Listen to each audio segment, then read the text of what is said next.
السلام علیکم ریڈرز، کیسے ہیں آپ سب؟ اگر MH ناولز کا واٹس ایپ چینل بنایا جائے فار اپڈیٹس اور معلومات کے لیے تو کیا آپ سب جوائن کریں گے؟ کامنٹ کر کے ضرور بتائیے گا۔ بڑھتے ہیں ناول کی طرف۔ مجھے تو عمران ہاشمی جیسا شوہر چاہیے۔ اف، کیا رومانس کرتا ہے، ایک کس کرنے میں ہی لڑکی کی آدھی جان نکال دیتا ہے۔ ردا اپنی سہیلیوں کے گروپ میں بیٹھی اپنا آئیڈیل بتا رہی تھی اور اس کی ساری دوستیں اس کی شکل کی طرف دیکھ رہی تھی۔ ردا کی ایک دوست فائزہ کہنے لگی، تمہیں پتہ بھی ہے ایسے شوہر کے ساتھ رہنا کتنا مشکل ہے؟ ردا کہنے لگی، کیا مشکل ہے؟ ارے پاگل، تمہیں کیا پتا، مرد جتنی شدتیں دکھاتا ہے اتنا ہی اس سے پیار ہوتا ہے۔ بس مجھے تو ایسے ہی لڑکے پسند ہیں، رومانٹک قسم کے، محبت کرنے والے، بیوی کے آگے پیچھے گھومنے والے۔ اس کی ساری دوستیں اس کی بات سے اتفاق نہیں رکھتی تھیں۔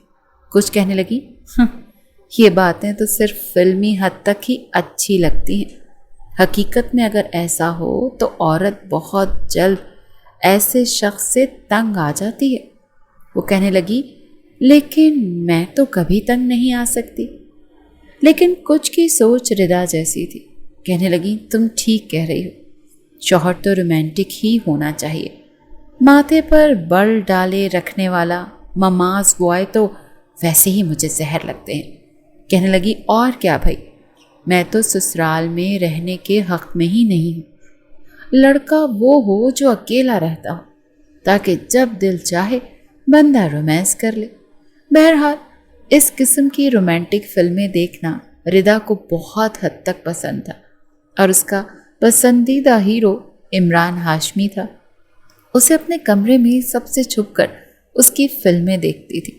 دوسری طرف ارحم بزنس مائنڈڈ بندہ تھا، 2+2=5 بنانے کا شوقین۔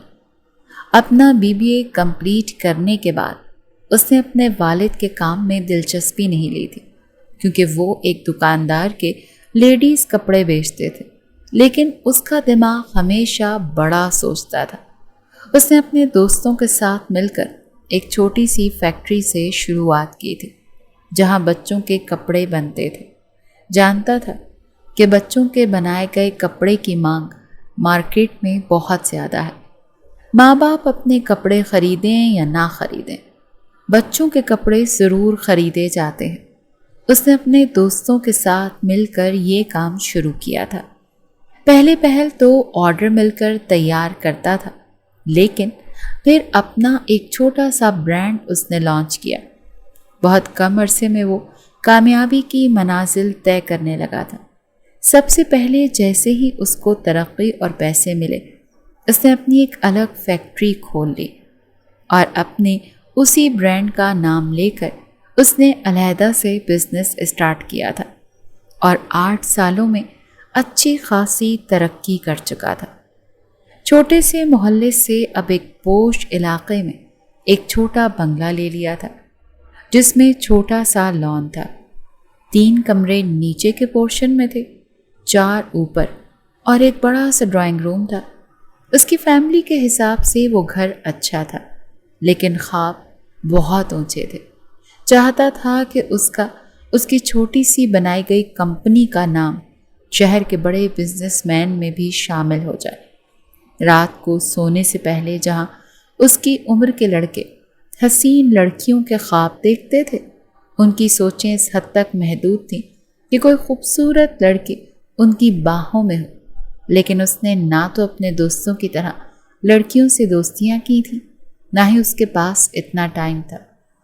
وہ رات کو یہ سوچ کر سوتا تھا کہ کاش کہ اس کے پاس اس سے بھی بڑا گھر ہو، ایک بڑی سی گاڑی ہو، اس کی چھوٹی سی کمپنی بھی بڑی کمپنی میں تبدیل ہو جائے۔ بہرحال جیسے ہی نئے علاقے میں اور اپنے بنگلے میں شفٹ ہوئے تو 6 مہینے بعد ہی اس کی والدہ نے اس کے لیے لڑکیاں دیکھنی شروع کر دیں۔ ماں کی خواہش تھی کہ بہو ایسی لے کر آئے کہ دنیا اسے دیکھتی رہ جائے، لیکن ارحم نے ایسا کچھ بھی نہیں سوچا تھا۔ نہ اسے لڑکی کی خوبصورتی سے کوئی غرض تھا، نہ ہی کبھی نظر بھر کر اس نے دیکھا تھا۔ حالانکہ بہت سی لیڈیز اور خوبصورت لڑکیاں بھی اس کی کمپنی میں کام کرتی تھیں، مگر مجال ہے کہ اس نے کبھی آنکھ بھر کر بھی کسی کو دیکھا ہو۔ نہ ہی ارحم کو فلموں سے کوئی خاص دلچسپی تھی۔ فارغ وقت میں بھی وہ انہی سوچوں میں گم رہتا کہ کس طرح سے اپنے شہر کا کامیاب ترین بزنس مین بن جائے۔ انہی دنوں رقیہ بیگم کو کسی رشتے والی نے ردا کی تصویر دکھائی۔ انہیں دیکھتے ہی فوراً سے وہ پسند آ گئی تھی۔ جتنی وہ تصویر میں خوبصورت تھی، اس سے کہیں زیادہ سامنے دیکھنے میں لگ رہی تھی۔ کچھ ویسے بھی اس نے ہلکا پھلکا سا میک اپ کیا ہوا تھا، بال کھول رکھے تھے اور بڑی تمیز سے وہ رقیہ بیگم کے ہر سوال کا جواب دے رہی تھی۔ بہرحال انہیں وہ لڑکی اپنے بیٹے کے لیے بے حد پسند آئی تھی، اور دوسری طرف ارحم نے سب کچھ ماں پر چھوڑ رکھا تھا۔ جب اس کی والدہ نے تصویر دکھائی تو بس سرسری سی نظر اس نے ڈالی۔ مام، یہ آپ کو پسند ہے تو ٹھیک ہے، ویسے بھی زیادہ تر وقت تو میری بیوی کا آپ کے ساتھ ہی گزرنا ہے۔ کیا ہے کہ میں تو غریب سا بندہ ہوں، رات کو آؤں گا، کھانا کھا کر سو جاؤں گا، اور یہ ہے کہ آپ کو تھوڑا بہت سا آسرا ہو جائے گا۔ اس نے بڑے ہی نارمل انداز سے بات کو ختم کیا تھا۔ دیکھنے میں ارحم کافی خوبصورت تھا، اسمارٹ سا تھا، ایسا کہ کوئی بھی لڑکی اسے دیکھے تو دوبارہ پلٹنے پر مجبور ہو جائے، لیکن اپنے آپ سے بے نیاز سا رہتا تھا، کبھی بہت خاص تیاری نہیں کی تھی۔ بے شک بڑے بنگلے میں آ گیا تھا، لیکن اندر سے ویسے ہی مڈل کلاس قسم کا ہی تھا۔ کبھی سٹائلش بال نہیں کٹوائے تھے، کبھی اپنے آپ کو بہت زیادہ ڈیشنگ بنانے کی بھی کوشش نہیں کی تھی۔ البتہ آفس اچھے حلیے میں ہی جاتا تھا۔ اس کا رویہ اپنے امپلائیز سے بہت اچھا تھا۔ ردا نے جب ارحم کی تصویر دیکھی تو بہت خوش ہوئی کہ لڑکا فلمی ہیرو جیسا لگتا ہے، یقیناً ایسا ہی رومانٹک بھی ہوگا۔ رشتہ پکا ہونے کے بعد منگنی کی رسم ادا نہیں کی گئی، کیونکہ ارحم کو یہ سب سے بڑی فضول خرچی لگتی تھی۔ آپ اسے تھوڑا سا کنجوس بھی کہہ سکتے ہیں۔ بے فضول پیسے خرچ نہیں کرتا تھا، کیونکہ جانتا تھا کہ کمائے کیسے ہیں۔ کہنے لگا، جب شادی جلدی ہی کرنی ہے اور چند مہینے میں ہی کرنی ہے تو کیا ضرورت پڑی ہے منگنی کرنے کی؟ آپ کو پتہ ہے امی، آج کل اس مہنگائی کے دور میں منگنی کے ایک فنکشن میں کتنا پیسہ خرچ ہوتا ہے اور اسے کور کرنا کتنا مشکل ہے۔ مجھے تو یہ منگنی کے پیسے ہی کور کرنے میں 6 مہینے لگ جائیں گے۔ ایسا کریں، شادی کر دیں۔ ردا تو اس انتظار میں تھی کہ جیسے ہی رشتہ پکا ہوگا، منگنی کی رسم ادا ہوگی اور اس کا منگیتر انگوٹھی پہناتے ہوئے اس کا ہاتھ پکڑ کر سب کے سامنے ہونٹوں پر لگائے گا، پھر وہ شرمانے کی ایکٹنگ کرے گی۔ لیکن ایسا تو کوئی سین دور دور تک ہوا ہی نہیں تھا۔ یہ خبر ملی تھی کہ شادی چند ماہ بعد ہے تو منگنی کیا کرنی ہے۔ یہ سن کر تو اس کا دل بجھ کر رہ گیا۔ امی، بھلا یہ کیا بات ہوئی؟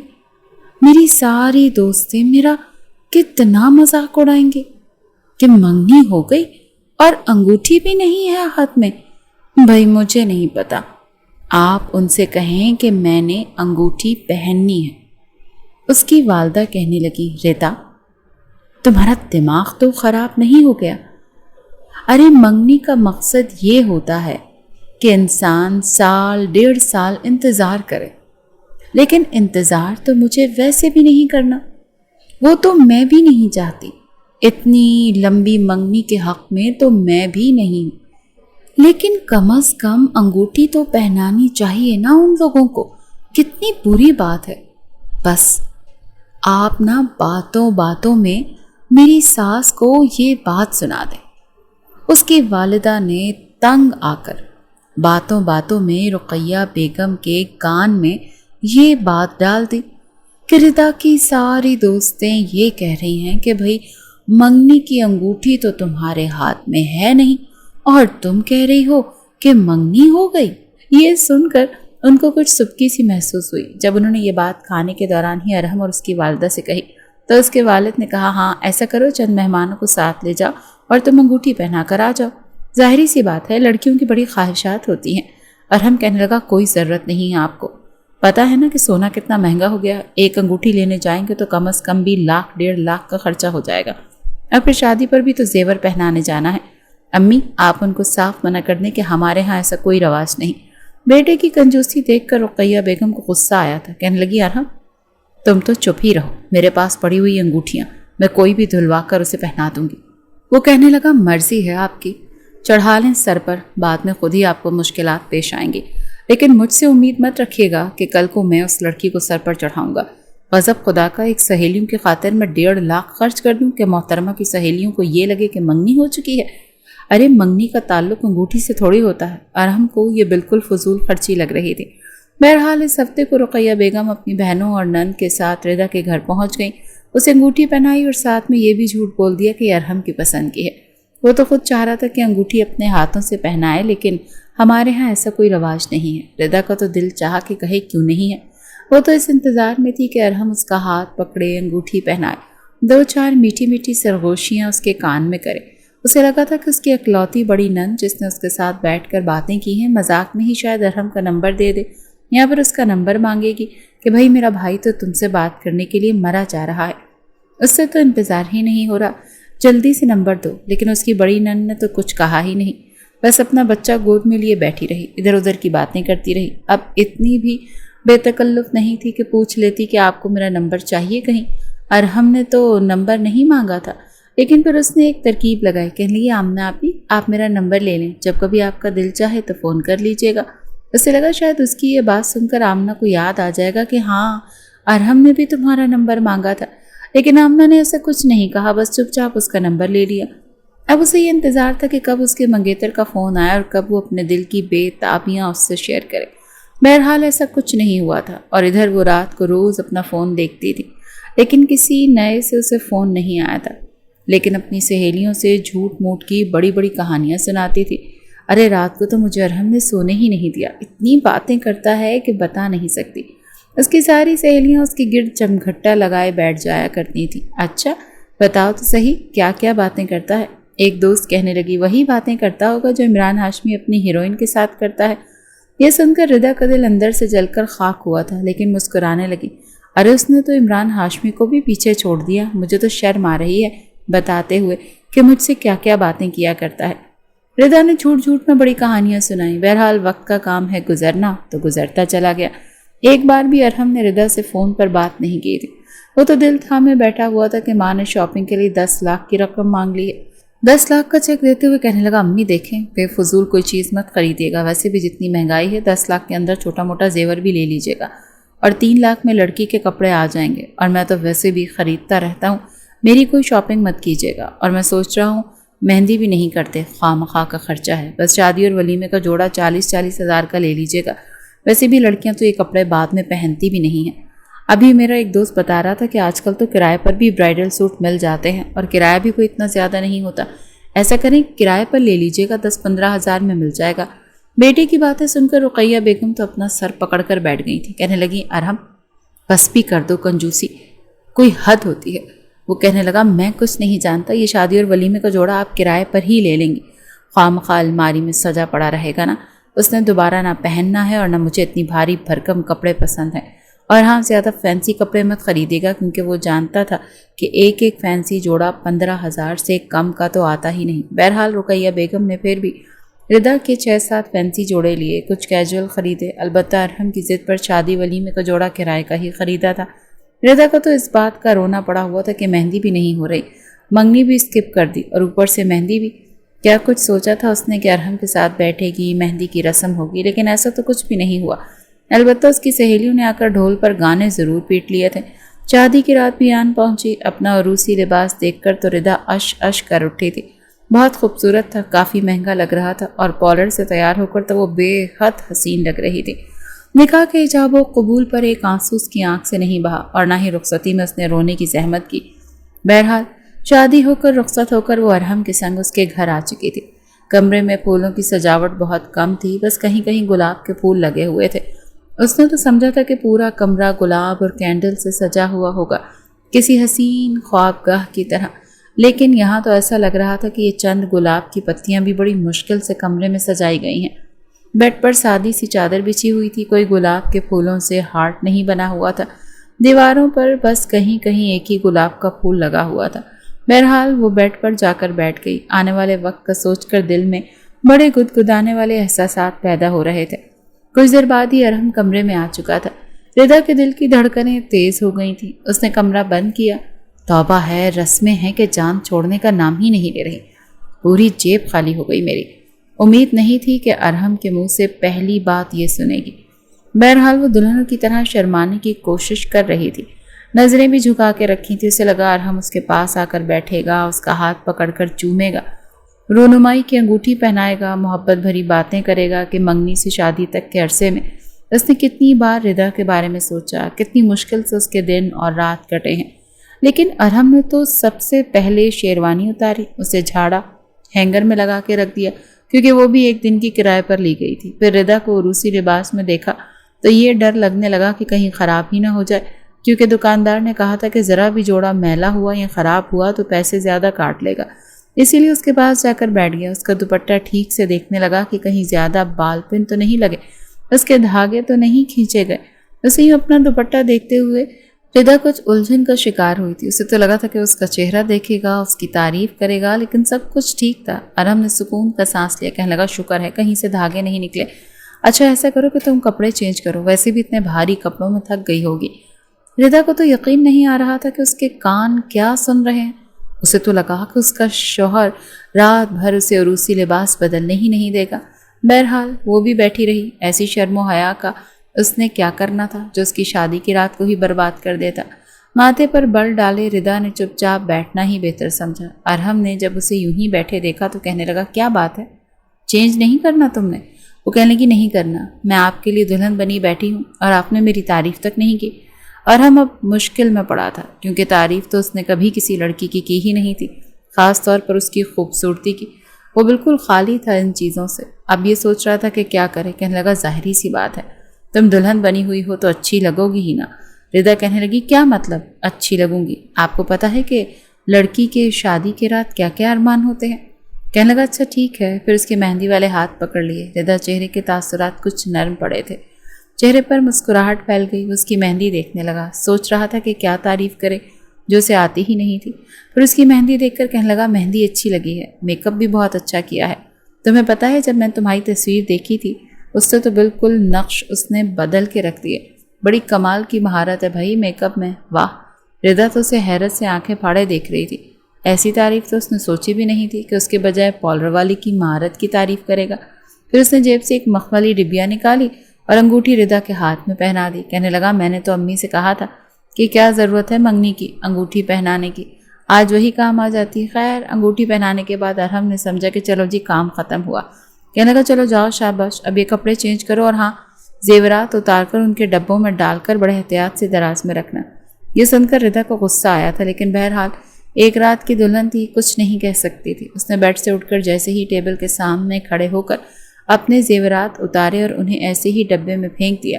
پھر الماری سے اپنا ایک سادہ سا لباس نکالا، کیونکہ نائٹی نام کی کوئی چیز نہیں پڑی تھی جو وہ پہن لیتی، اور واش روم چلی گئی۔ ارحم نے اس کے سارے زیورات بڑی احتیاط سے ڈبوں میں ڈال کر سنبھال لیے۔ جب وہ باہر آئی تو اپنا عروسی لباس اس نے صوفے پر بے نیازی سے پھینکا تھا۔ کہنے لگا یہ کیا کر رہی ہوں، خراب ہو گیا تو پیسے زیادہ کاٹ لے گا۔ یہ سن کر وہ حیران رہ گئی، کہنے لگی کون پیسے کاٹ لے گا؟ وہ کہنے لگا جس سے کرائے پر لیا ہے۔ یہ سن کر تو ردا کو انتہائی حیرت ہوئی تھی۔ بڑی احتیاط سے ارحم نے اس کا عروسی لباس طے کر کے دوبارہ ڈبے میں رکھ کر الماری کے اوپر رکھ دیا۔ ردا کو لگا کہ اب وہ ان سے پیار محبت کی باتیں کرے گا، اسی لیے بیڈ پر بیٹھ گئی۔ ارحم بھی اب بیڈ پر بیٹھ چکا تھا۔ کہنے لگا دیکھو میری فیملی زیادہ بڑی نہیں ہے، بس مختصر سی ہے۔ بڑی بہن ہے، اس کی شادی ہو چکی ہے، بہت کم ہی مائکے میں آتی ہے، لیکن جب بھی آئے تمہیں اس کو اچھے سے پوچھنا ہے۔ اور دوسری بات، میری والدہ کے ہوتے ہوئے اپنی 1.5 انچ کی مسجد بنانے کی کوشش مت کرنا کہ کمرے میں ہی بیٹھی رہو، ان کے ساتھ اچھا وقت گزارنا۔ مجھے امی سے تمہاری کوئی شکایت نہ ملے۔ ابو غصے کے بہت تیز ہیں، اسی لیے انہیں ناشتہ اور ان کا کھانا وقت پر نہ ملے تو انہیں برا لگتا ہے۔ باقی میری زیادہ ٹینشن لینے کی ضرورت نہیں، میرے چھوٹے موٹے کام تم بڑے آرام سے کر لو گی۔ ایسا کوئی سین عمران ہاشمی کی فلم میں رضا نے نہیں دیکھا تھا۔ اور ہاں، مجھے کھانے میں چائنیز فوڈ بہت پسند ہے، امی کو تو آتا نہیں، یقیناً تمہیں آتا ہوگا۔ پلیز کھانے میں ایک چائنیز ڈش ضرور بنا لیا کرنا۔ مجھے اپنا کمرہ صاف ستھرا بہت اچھا لگتا ہے، اسی لیے کوشش کرنا کہ کمرہ ہر وقت صاف ستھرا رہے۔ چیزیں بکھری ہوں تو مجھے اچھا نہیں لگتا۔ رضا کہنے لگی ان سب کے علاوہ بھی کچھ کہنا آتا ہے آپ کو یا نہیں؟ وہ چڑ کے رہ گئی تھی۔ ارحم کہنے لگا اس کے علاوہ کیا کہوں؟ میری تعریف بھی کر سکتے ہیں۔ رضا نے خود ہی اسے احساس دلایا۔ وہ کہنے لگا ابھی تو کی ہے کہ تمہاری مہندی اچھی ہے، میک اپ اچھا ہے۔ وہ کہنے لگی وہ تعریف ہوتی ہے؟ ارحم کہنے لگا تو تعریف کیا ہوتی ہے؟ یہی تو ہوتی ہے۔ اچھا اب لیمپ بجھا دو، ارحم نے مدافعانہ انداز سے کہا تھا اور پھر لیمپ بجھا کر لیٹ گیا۔ رضا کو تو آگ لگ گئی تھی۔ اس کے ساتھ ایسا کچھ نہیں ہوا تھا جیسا عمران ہاشمی کی فلموں میں ہوتا ہے، اسی لیے اپنا تکیہ سیدھا کر کے اور کروٹ ارحم کے مخالف سمت کر کے لیٹ گئی۔ کمرے میں ابھی بھی ہلکی ہلکی سی روشنی تھی۔ ارحم نے جب رضا کو دوسری جانب رخ کیے لیٹا دیکھا تو کہنے لگا کیا بات ہے، تمہارا موڈ نہیں ہے؟ رضا کہنے لگی ہاں میرا موڈ نہیں ہے۔ اسے لگا کہ اس کی یہ بات سن کر وہ اس کے قریب آئے گا اور کہے گا لیکن میرا تو بہت موڈ ہے، میں تمہیں ہر رات بخشوں گا نہیں، میری شدتیں برداشت کرنے کے لیے تیار ہو جاؤ۔ لیکن ارحم نے ایسا کچھ نہیں کہا۔ کہنے لگا اچھا مجھے لگتا ہے تم بہت تھک گئی ہو، چلو کوئی بات نہیں تم آرام کرو۔ یہ کہہ کر وہ بھی اپنی کروٹ بدل چکا تھا اور کچھ ہی دیر میں ہلکے ہلکے خراٹوں کی آوازیں کمرے میں گونج رہی تھی۔ رضا کے تو تلووں پر لگی اور سر پر جا کر بجھی تھی۔ شادی کی رات یہ شخص اپنی بیوی کو نظر انداز کیے خراٹے مارتے ہوئے کیسے سو سکتا ہے؟ اسے نیند کیسے آ گئی؟ رضا کو تو یقین ہی نہیں آ رہا تھا۔ وہ تو یوں تھی کہ ابھی رو دے گی۔ جان بوجھ کر وہ ارحم کے بالکل قریب جا کر لیٹ گئی اور آنکھیں بند کر کے اس کے سینے پر ہاتھ رکھ کر اس کی شرٹ کے بٹن آہستہ آہستہ کھولنے لگی۔ شوہر نے تو عمران ہاشمی بن کر نہیں دکھایا، لیکن وہ ضرور بن رہی تھی۔ اس کے اور قریب ہو کر اپنا چہرہ اس کے سینے پر رکھ دیا۔ وہ ہڑبڑا کر اٹھا۔ رضا نے جلدی سے آنکھیں بند کر لیں جیسے نیند میں ہو۔ ارحم نے جب اسے اس قدر قریب دیکھا، دوپٹے سے بے نیاز کھلے بال میں، تو دل کی کیفیت بدلنے لگی تھی، اسی لیے اس کی کمر پر ہاتھ رکھ کے اسے خود سے قریب کر چکا تھا۔ دل کی بے تابیاں بڑھنے لگی تھیں کیونکہ رضا بھی اس کے اندر سے مٹ چکی تھی۔ جذبات کا بدلنا تو لازمی سی بات تھی۔ بے خودی سی بڑھنے لگی تھی۔ وہ جذبات میں آگے بڑھنے لگا مگر وہ شدت نہیں دکھا رہا تھا جو رضا دیکھنا چاہتے تھے۔ بہت نرمی سے اسے چھو رہا تھا کہ پہلی رات ہے، لڑکی گھبرا نہ جائے۔ اس سے پہلے کہ اس کے ہونٹوں پر جھکتا، رضا نے نخرہ دکھانا شروع سمجھا۔ جانتی تھی کہ وہ بے خودی میں بہت آگے بڑھ چکا۔ کہنے لگی چھوڑے مجھے، یہ آپ کیا کر رہے ہیں؟ میں تو سو رہی تھی۔ وہ کہنے لگا بڑے اچھے انداز میں سوتی ہوں، دوسرے کے اندر گھس کر۔ اب تم نے نیند میں مجھے تنگ کیا ہے تو میں تمہیں تھوڑا سا تنگ کرنے کا حق تو میرا بھی ہے۔ ارحم پلیز۔ وہ جان بوجھ کر کسمسائی تھی کہ وہ اسے زور سے اپنے ساتھ بھینچ لے گا۔ ارحم کو لگا لڑکی گھبرا گئی ہے، اسی لیے اسے چھوڑ دیا۔ کہنے لگا اوکے، ڈرو مت، پریشان مت ہو، آہستہ آہستہ تمہیں سب سمجھ آ جائے گا۔ حالانکہ خود پر قابو پانا مشکل لگ رہا تھا مگر خود پر کنٹرول کر گیا۔ یہ نہیں چاہتا تھا کہ بیوی پہلی ہی رات گھبرا جائے۔ وہ اٹھ کر بیٹھ گیا، اپنی شرٹ کے کھلے بٹن بند کیے۔ کہنے لگا تم پریشان مت ہو، میں صوفے پر سو جاتا ہوں، تم نیند میں بار بار میرے پاس آؤ گی تو میں… یہ کہہ کر وہ چپ سا ہو گیا، پھر اپنا تکیہ اٹھا کر صوفے پر سو گیا۔ رضا تو اسے دیکھتی ہی رہ گئی۔ کیسا مرد ہے یہ، اتنا ان رومانٹک؟ اس بار رضا کی آنکھوں سے نیا بہنی شروع ہوئی تھی۔ اپنا دل جلاتے ہوئے پتہ نہیں کب اس کی آنکھ لگی۔ صبح جب کمرے میں روشنی پھیل گئی تو رضا کی آنکھ کھلی تو دیکھا وہ بیچارہ آدھا صوفے پر تھا اور آدھا زمین پر لٹکا ہوا تھا، منہ کھولے سو رہا تھا۔ رضا کو رات کا واقعہ یاد آیا تو پھر سے غصہ سر پر سوار ہوا تھا۔ کیا کچھ نہیں سوچا تھا اس نے؟ اور یہ… بہرحال وہ کروٹ بدل کر پھر سے سونے کی کوشش کرنے لگی۔ کچھ ہی دیر کے بعد دروازے پر دستک ہوئی۔ ارحم کی آنکھ کھلی تو رضا نے فوراً سے آنکھیں بند کر لیں۔ پتہ چلا کہ وہ سو رہی ہے۔ وہ اٹھ کر بیٹھ گیا، اپنا تکیہ بیٹھ کر پھینکا، پھر اسے ہلایا۔ اٹھ جاؤ یار، تیار ہو جاؤ، سب کے ساتھ ناشتہ کرنا ہے۔ یہ کہہ کر جمائیاں لیتا ہوا اپنے کپڑے نکال کر وہ واش روم میں چلا گیا۔ جب باہر آیا تو سفید شلوار قمیص میں وہ بہت اچھا لگ رہا تھا۔ رضا بھی اٹھ کر بیٹھ گئی۔ اپنے کپڑے چینج کیے تیار بھی ہو گئی، تب تک ارحم کمرے سے باہر جا چکا تھا۔ ردا کمرے سے باہر آئی تو اس کی ساس اور نند ناشتہ لگا رہی تھی۔ ناشتہ کرنے کے بعد باقی کا وقت اس کا ساس کے ساتھ ہی گزرا۔ رات کو ولیمہ بھی ہو گیا، لیکن اس بار ردا نے کوئی بھی نخرہ نہیں دکھایا۔ جانتی تھی نخرہ دکھانا اسے مہنگا پڑ جائے گا، کیونکہ ارحم زبردستی کا قائل نہیں تھا، لیکن ردا نے ایسا نہیں سوچا تھا۔ اتنا سیریس اور میچیور قسم کا بندہ، محبت کے دوران بھی اس نے ذرا شدت نہیں دکھائی تھی، بلکہ اس رشتے کو بڑے ہی پیار سے نبھایا تھا۔ لیکن ردا چاہتی تھی کہ وہ اپنی شدتیں دکھائے، اس کی نیند بھی اڑا کر رکھ دے، اسے سونے نہ دے، لیکن وہ ایسا نہیں تھا۔ بار بار اسے کہتا، تمہیں تکلیف تو نہیں ہو رہی، کہیں درد تو نہیں ہو رہا، اگر نیند آ رہی ہے تو کوئی بات نہیں۔ اس کی جان بھی جلدی چھوڑ دی تھی، کہنے لگا آرام کر لو، ہر بات میں اس کا خیال رکھ رہا تھا۔ اسے تو یہ خیال تھا کہ شروع کے دن ہے، یہ نہ ہو کہ تھوڑی سختی دکھائے تو اس کی بیوی اس رشتے سے گھبرا جائے۔ کچھ دن بعد ہی ردا کچھ بے تکلف سی ہوئی تھی، کہنے لگی ارحم ہم ہنی مون پر کب جائیں گے؟ ارحم کہنے لگا ابھی تو بہت خرچہ ہو چکا ہے، اور میں ویسے بھی کل سے آفس جاؤں گا، کیا ضرورت پڑی ہے اتنی دور دور جانے کی؟ کراچی میں کم جگہ ہیں، روز تمہیں رات کو لے جایا کروں گا، ہم باہر سے گھوم پھر کر آ جایا کریں گے، بس یہی تو ہوتا ہے۔ وہ کہنے لگی یہ کیا بات ہوئی؟ میں تو شادی ہنی مون منانے کے لیے کی تھی۔ ردا کے منہ سے یہ سن کر وہ ہنسنے لگا، کہنے لگا یہ بھی عجیب بات کہی تم نے، شادی زندگی کے نظام کو آگے بڑھانے کے لیے کی جاتی ہے، ہنی مون منانے کے لیے نہیں کی جاتی۔ ردا کہنے لگی میں آپ سے بات نہیں کروں گی، میرے پاس بھی مت آئیے گا۔ اس نے جان بوجھ کر ناراضگی دکھائی کہ یہ سن کر ارحم اس کی بات فوراً سے مان لے گا۔ کہنے لگا دیکھو میری بات سنو، میں ابھی شادی کے حق میں ہی نہیں تھا، میں چاہتا تھا پہلے میں اپنے آپ سیٹل کر لوں، لیکن امی نے شادی کا شور مچا دیا۔ اب دیکھو تمہارے سامنے ہے، شادی ایسے تو نہیں ہو جاتی، کتنا خرچہ ہو جاتا ہے۔ میں تمہیں مری اسلام آباد گھمانے لے جاؤں گا، لیکن ابھی نہیں، ابھی بہت خرچہ ہو چکا، لیکن ہم کراچی میں گھومیں گے نا، جہاں تم کہو گے۔ اس نے بڑے پیار سے بات کی تھی، مگر ردا نے ضد پکڑ لی کہ ہنی مون پر تو ضرور ہی جائیں گے۔ آخر کار رقیہ بیگم بھی کہنے لگی کہ ارحم بیٹا بس کر دو، بیوی ہے تمہاری، اور تمہاری سوچ ایسی ہے کہ ہر وقت کنجوس ہی بنے رہتے ہو، مگر اسے تو اس کے خواب جینے دو، نئی نئی شادی ہوئی ہے تم لوگوں کی، گھومو پھرو گے نہیں تو اور کیا کرو گے؟ ارحم ایک گہری سانس خارج کر کے رہ گیا، اپنی کنپٹی کھجانے لگا، پھر ایک نظر اس نے ردا کو دیکھا جو منہ پھلائے سینے پر ہاتھ باندھے کھڑی تھی، پھر کہنے لگا اچھا ٹھیک ہے لے جاؤں گا، مگر صرف 3 دن کے لیے۔ خوشی کے مارے ردا چیخ اٹھی اور اگلے ہی پل ارحم کے گلے لگ گئی۔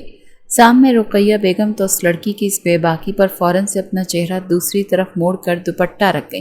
ارحم تو شرم سے پانی پانی ہو چکا تھا، فوراً اسے پیچھے کر کے کہنے لگا کیا کر رہی ہو، امی بیٹھی ہیں، تم بھی نا ہر وقت مجھ سے چپکی رہتی ہو۔ ردا بھی تھوڑی سی جھجکتی ہوئی کمرے میں گئی تھی، ساتھ ساتھ پیکنگ کر رہی تھی اور ارحم کی باتیں بھی سن رہی تھی، جو مسلسل اسے کہہ رہا تھا جس ٹور گائیڈ کے ساتھ ہم لوگ جا رہے ہیں، تم جانتی ہو کہ 3 دنوں کے اس نے کتنے ہزار مانگے ہیں، وہاں پر جا کر کھانے پینے کا خرچہ اور پھر اور بھی 100 طرح کے خرچے، پتہ نہیں مزید کتنے پیسے لگ جائیں گے۔ وہ اسلام آباد اور مری گھومنے کے لیے آ چکے تھے۔ ردا کی تو خوشی کی کوئی انتہا نہیں رہی تھی۔ پہلے اس نے آنکھیں لائن آرڈر کر کے مختلف قسم کے نائٹیز منگوائی تھیں۔ وہ سوچ چکی تھی کہ اب وہ ہوٹل میں ارحم کو سرپرائز دے گی۔ مرد کے سامنے اگر عورت تھوڑا بہت جنونی پن دکھائے تو مرد بھی وحشی ہو جاتا ہے۔ ساتھ ہی اس نے اپنے ساتھ USB میں عمران ہاشمی کی 1-2 رومانٹک سی مووی بھی رکھی تھی جو نئی ریلیز ہوئی تھی۔ دونوں ہی کچھ دیر گھومتے پھرتے رہے۔ یہاں پر آ کر رومانٹک سے موسم میں ارحم کا موڈ بھی کچھ اچھا ہو چکا تھا۔ ہلکی پھلکی بارش، ٹھنڈی ہوا، اور ایسے میں ردا آئس کریم کھانے کی ضد کر چکی تھی۔ وہ دونوں آئس کریم کھاتے ہوئے چلتے ہوٹل چلے آئے۔ کمرے میں آتے ہی مسکرا کر اس نے ارحم کو دیکھا، اس کی آنکھوں میں شیطانی سی چمک تھی۔ اس نے USB نکال کر سامنے LED میں لگائی اور کہنے لگی آج رات میں آپ کو اتنا جلدی سونے نہیں دوں گی، ہم لوگ ڈھیر سارا انجوائے کریں گے، مووی دیکھیں گے اور پارٹی کریں گے۔ ارحم کو جلدی سونے کی عادت تھی، جمائی لیتے ہوئے وہ بیڈ پر بیٹھ چکا تھا۔ سامنے مووی شروع ہو چکی تھی اور جلدی سے وہ اپنے بیگ سے نائٹی نکال کر واش روم میں جا چکی تھی۔ اس نے اپنے بالوں کو گیلا کیا تھا، بالکل ہاٹ سی حسینہ بنی۔ اس نے ایک بار واش روم کے آئینے میں خود کو دیکھا، اس کے گیلے بال اس کے وجود سے چپک رہے تھے، سرخ رنگ کی جالی دار نائٹی جو صرف گھٹنوں تک آ رہی تھی۔ اس کے علاوہ وہ تقریباً اس نائٹی میں بالکل بے لباس ہی تھی۔ مسکراتی ہوئی وہ خود کو دیکھ رہی تھی، شرما چکی تھی۔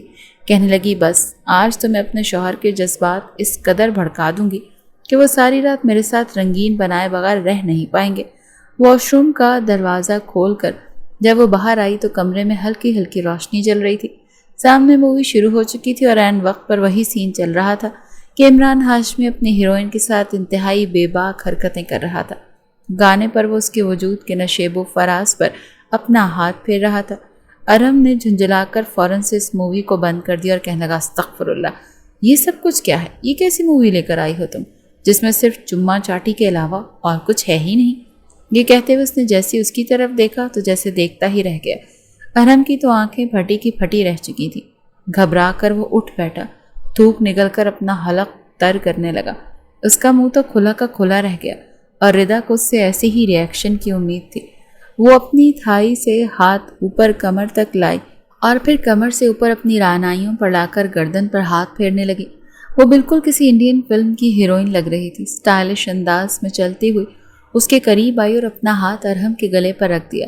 ارہم تو پہچاننے ہی سے انکاری تھا کہ یہ اس کی وہ معصوم سی بیوی ہے۔ وہ کہنے لگی ایسے کیا دیکھ رہے ہیں؟ لگ رہی ہوں نا بالکل ہاٹ سی ہیروئن جیسی۔ بتائیں مجھے دیکھ کر آپ کے دل میں پہلا خیال کیا آ رہا ہے؟ ارہم کا تو پورا وجود جیسے سن ہو چکا تھا۔ کتنی ہی دیر تک وہ کچھ بول ہی نہ پایا اور اگلے ہی پل اپنے ہاتھ اس کی کمر پر رکھ دیے۔ اسے تو لگا تھا شاید وہ اس کی کمر کو بھینچ کر اپنے مزید قریب کرے گا اور اس کے لبوں کو اپنے لبوں میں قید کر کے اس پر اپنی شدتیں لٹانا شروع کر دے گا، مگر وہ کمر سے پکڑ کر اسے خود سے دور ہٹا گیا۔ سر سے لے کر پیر تک اسے دیکھ کر کہنے لگا چھی، یہ کیسی حالت میں ہو تم؟ کیسے کپڑے پہن رکھے ہیں تم نے؟ اور یہ کپڑے تم نے خریدے کب؟ وہ مزید اس کے قریب آ کر کہنے لگی اوفو، کیسی باتیں کر رہے ہیں آپ؟ میں تو تبھی کہہ رہی تھی کہ آپ ہنی مون پر مجھے لے کر آئیں تاکہ آپ کے ساتھ میں ان لمحوں کو یادگار بنا سکوں۔ آپ کے لیے تو میں نے یہ سب منگوایا تھا۔ بتائیں نا کیسی لگ رہی ہوں میں؟ ارہم کے تو کانوں سے دھواں نکل رہا تھا۔ وہ اپنے لبوں پر زبان پھیر کر رہ گیا۔ بار بار اس کی نظریں ردا کی رعنائیوں پر ٹک رہی تھی۔ واقعی وہ لگ تو بے حد خوبصورت رہی تھی، مگر نہ جانے کیوں اس حالت میں سے اپنی بیوی سے شرم آ رہی تھی۔ وہ آگے بڑھا اور اسے کمر سے پکڑ کر اپنے قریب کر گیا۔ اس کے گیلے بالوں میں اپنی انگلیاں پھیرتے ہوئے گردن سے پکڑ کر اس کے لبوں پر اپنی شدتیں لٹانے لگا۔ پہلی بار ردا کو اس کے لمس میں شدت محسوس ہوئی تھی۔ یہی تو وہ چاہتی تھی۔ جس قدر ارہم جنون دکھا رہا تھا وہ اس سے بھی زیادہ جنونی ہو چکی تھی۔ اسے لگا تھا شاید اب اس کا شوہر اس کے ساتھ بالکل ویسے ہی کرے گا جیسے ڈراموں میں ہیرو اپنی ہیروئن کے ساتھ کرتے ہیں۔ وہ اسے اپنی باہوں میں بھر چکی تھی اور ارہم سے زیادہ شدتیں لٹانے لگی۔ ارہم کو پکڑ کر وہ بیڈ پر دھکا دے چکی تھی۔ ارہم بیڈ پر گر چکا تھا اور وہ اوپر آ کر اس کی ٹانگوں پر بیٹھ گئی۔ وہ ارہم کی شرٹ کے بٹن اپنے ہاتھوں سے کھول رہی تھی۔ ارہم اس کے انداز پر تھوڑا گھبرا سا گیا تو کوہنیوں کے بل تھوڑا اوپر کو اٹھا۔ کہنے لگا ردا، ہو کیا گیا ہے تمہیں؟ پاگل ہو گئی ہو کیا؟ ہٹو میرے اوپر سے، مجھے تو لگتا ہے جیسے تم نے کوئی بھنگ ہی پی رکھی ہے۔ عجیب حرکتیں کر رہی ہو۔ ہڑبڑاتے ہوئے ارہم اسے اپنے اوپر سے ہٹانے لگا، مگر وہ اس کے دونوں ہاتھ پکڑ کر اس کے چہرے پر جھک چکی تھی اور اگلے ہی پل اس کے لبوں کو اپنے لبوں میں قید کر گئی۔ ارہم کے لیے یہ سب کچھ بالکل نیا تھا۔ اس نے تو آج تک صرف یہی سوچ رکھا تھا کہ پاکستانی مشرقی لڑکیاں بڑی معصوم اور شرمائی سی رہتی ہیں۔ شوہر ان کے قریب آئے تو بڑی جھجکتی ہیں، شرماتی ہیں، خوفزدہ ہوتی ہیں۔